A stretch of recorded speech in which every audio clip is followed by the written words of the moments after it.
militārā ražošana te Eiropas Savienības austrumu pusē ir neproporcionāli vāji attīstīta, bet mēs spējam daudz ko saražot arī paši un veidot spēcīgas, nepārraujamas piegādes ķēdes.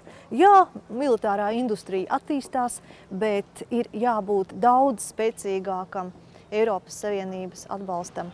Karš Ukrainā noteiks to, kāda būs drošības situācija Eiropā un kāda būs drošības situācija Latvijā. Šodien es saku, Ukraina ir svarīgākā vieta, kur izšķiras arī Eiropas Savienības drošības jautājumi.